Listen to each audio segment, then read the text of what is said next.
everyone, welcome to the channel. I'm Frederick McNulty, Director of Content at Finestra. In this series, we're asking the most common questions about healthcare in the United States and hearing answers from certified experts. Hi, I'm Amethyst Story. I'm a certified professional biller, and I've been in the field for 17 years. Millions of people in the United States do not have health insurance. Sometimes this is the result of a divorce, losing a job, or a death in the family. But whatever the reason, we're here to tell you what you need to know about being uninsured.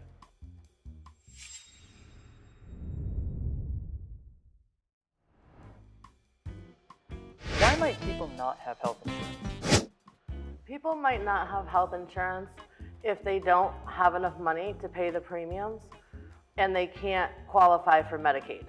With Medicaid, you have to be under a certain federal poverty level to qualify, and it's based on your state's regulations, which vary by every state. And there is something called the Affordable Care Act that was put into place several years ago that makes premiums a little bit more affordable. You should be able to go onto your state's health exchange.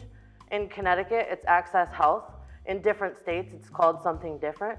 But you should be able to go on there, and they do have tax credits now that make the premiums for people more affordable so more people can get insurance coverage. If someone is uninsured, are they still able to access medical care? Yes, if you're uninsured, you are able to access medical care, but it does put a strain on the system because a lot of people that are uninsured will go to a hospital because they can't be turned away if it's a government-funded hospital. So they go there to get the care they need and they receive it, but it puts a strain on the healthcare system, especially if the care is not emergent. If someone needs care, they're uninsured, they go to the hospital, what happens to the bill? If they go to the hospital and they don't have insurance and they need care, they're taken care of in the emergency room just like any other patient. Registration will come in and get their information, their address, their phone number, and will be sent a bill at a later date, at which point I would expect them to call. Hospitals do have financial paperwork if you don't have insurance or if you're having a hardship with being able to pay. There are funds that can help you, but in general, they don't tell you about them. You have to ask. Up to this point, we've mostly been discussing individuals who are uninsured who themselves need medical care. But what happens if, for example, a child is in the household and the child is also uninsured? Are they able to access care? Children can also access care if they're uninsured. However, sometimes children can qualify for health insurance that adults cannot. For example, in the state of Connecticut, children can qualify for Medicaid even if their adult parents don't qualify.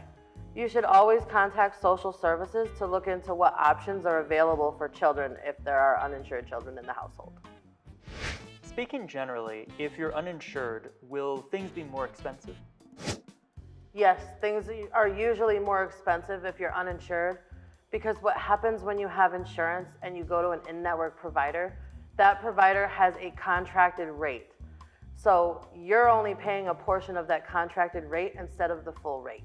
If you're uninsured, you're paying a full self-pay rate, which is in general more expensive.